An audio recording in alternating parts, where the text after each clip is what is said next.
All right. So I love having you on because you're a TV nerd like I am, and love talking about this kind of thing. Um, what is the biggest story in sports media on this day, October the 25th? That's a great question because they're like 10 of them. But I know, yeah, that's what I mean. It's become a cottage industry unto itself, hasn't it? Well, so there's been in the entire media business, there's been a rush to streaming services, and you've already seen it in entertainment programming. People who aren't sports fans no longer subscribe to cable or satellite services because they subscribe to Netflix or Amazon Prime or Apple TV Plus and binge watch whatever they want to watch. There's nothing keeping them to these services. Slowly, you're starting to see sports go that route as well. In the States, every single broadcast network has a direct-to-consumer streaming service, including Fox, which has Tubi, which is a little bit different than the other ones. And so it's hastening what's happening. And the reason why that is such a big story is that the cable system and the way the cable system has been set up has been so good for sports leagues, sports teams, and frankly, sports consumers as well, because you always have the proverbial old lady down the street who is paying for cable, which is going to Masson, which is feeding my Orioles addiction. So she's helping to do that. And now if it's going direct to consumer, she's no longer going to be subsidizing my interest in that baseball team. So then I'm gonna have to do this.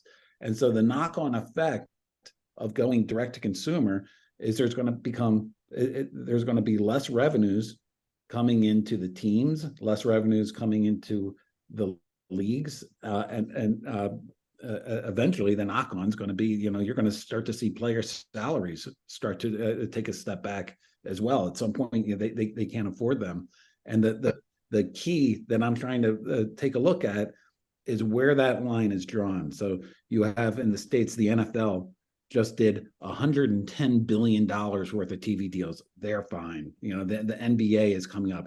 They're fine. But we also saw the Pac-12 is now the Pac-2. They ran on the other side of that track. Or the MLS, they couldn't get a TV deal, so they ended up having to go to Apple and sort of run on that side as well. John, I guess my question is for the leagues, and I guess in the end, ultimately the teams, as we are hearing with the NBA, can you not just, jack the price up, take the money out of one pocket and put it in the other? And these streaming services that want to get in, they'll have to pay a pretty penny, so to speak, to be part of the club, and that trickles down to teams. Yes, there are two problems with that thought, though. One is that the streaming services don't want to get in the way that the leagues want them to get in. So Amazon has no interest in having every single NBA right, and it just wants a Thursday night package, or it just wants a package of the in-season tournament games coming. So there isn't that much money there. But secondly, the leagues really depend on the amount of money that they get from broadcast TV and from ESPN and Turner, from cable TV. And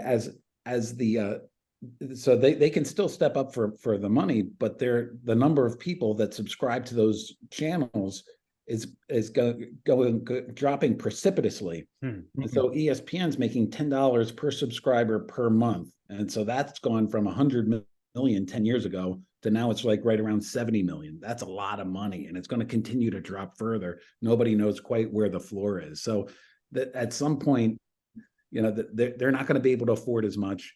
And where you're seeing that now is with the tertiary leagues, sort of like the small to mid-level leagues. And at some point, will that hit the NFL, or will that hit the NBA? No time soon, but that's sort of the concern that's out there. So the streaming services, the biggest one, obviously, that has invested is what Amazon has done with Thursday Night Football. Is it too early to decide whether it's been successful for Amazon? No, and I feel that it's been hugely successful for Amazon because they are right now getting, you know, upwards of like $15 million viewers going into that service, and they're proving to all the other leagues that we can handle a really big event. Maybe not quite the Super Bowl yet, but there was a long time where people felt that streaming services couldn't handle more than a couple million viewers, because then you know, it'd get pixelated and you'd have lag times and things like that. If you look at what Amazon's doing too, they're getting better games from the NFL. This year they're going to have a Black Friday game, and it's a shopping site too. So I think that we're only 2 years into that deal. I think it's an unqualified success so far. So that means you can see the other leagues salivating over a relationship with Amazon? Yes, except for, again, Amazon doesn't necessarily want every single league. So they can pick and choose what leagues they want. So Amazon right now is negotiating for a 6-race package for NASCAR. Mm-hmm. And I'm told that they want NASCAR because the number of Amazon Prime subscribers in the southeastern United States is not as high as elsewhere in the country. And so that's a way to sort of build Prime there. And that's sort of how they make some of these decisions. The NBA is coming up. Amazon has the money. Jeff Bezos has the money to pay whatever the NBA wants. But they don't want all that. They just want, they want a simple package in there. They just want to get a taste. There's no such thing as like an ESPN or an ESPN Plus that's going to just grab everything and bring it into their own, ecosystem. So I just before you jump in, Paul. So the streaming services, because there was a time, and you wrote about this years ago. I mean, Bleacher Report tried to do a streaming thing on golf, and it was a disaster. Netflix tried to do something; they're getting back into it. Tried to stream something, it was a disaster. Now that streaming services can do it, does this mean that the ESPNs of the world and their streaming services are late to the dance? I mean, have NBC and all the other big networks who have streaming services, are they that far behind when it comes to consumer activation?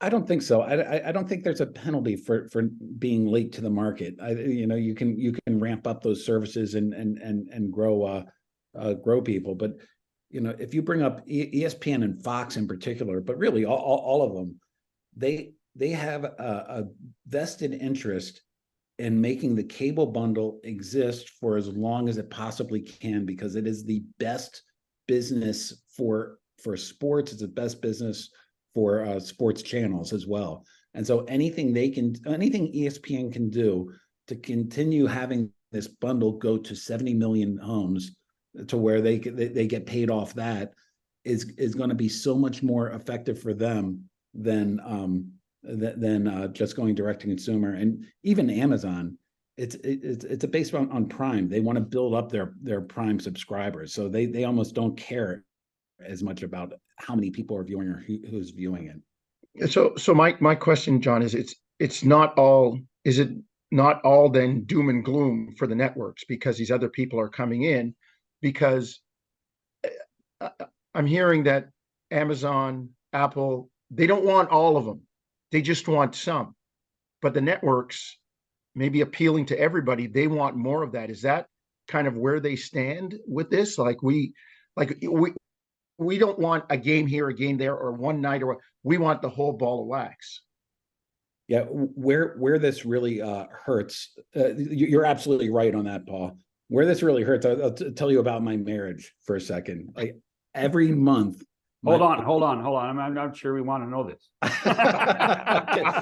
Can I open up to you guys, please? Every single month, my wife opens up the cable bill and she's like, "Why are we paying this?" Like, 'cause she's not a sports fan, and every month I have to explain how much I actually watch and why, and actually what my job is, for goodness sakes. But there is a march away from traditional the traditional bundle, because prices keep going up, and the people that just are, hardcore sports fans still remain tethered to the bundle. Yes, yes. People who aren't hardcore sports fans, it's they're getting priced out, and so it's easier to go, if you're, say, I know you do the Raptors. If you do a Raptors direct to consumer and they're under 500 at the All-Star break, I can just stop, and I don't need to watch it anymore.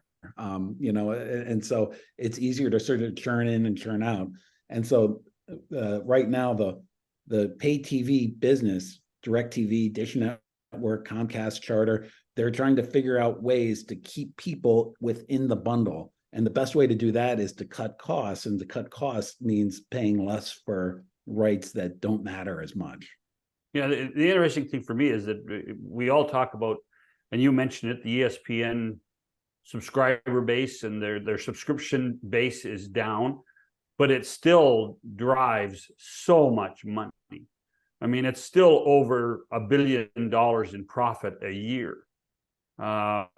So in many ways, isn't that crazy, John? It's all relative, isn't it? Yeah, ESPN, just for the first time last week, we got under the covers and we saw actually what their numbers were. And for years, we've been hearing Disney sort of like de-emphasizing ESPN and trying to move away from ESPN. It still is clearing billions of dollars in profit every single year. There are trend lines, which is why people are that are going downwards, which is why people are a little bit concerned. But nobody believes that the cable bundle or the traditional pay TV bundle is going to zero. I mean, nobody sees that happening.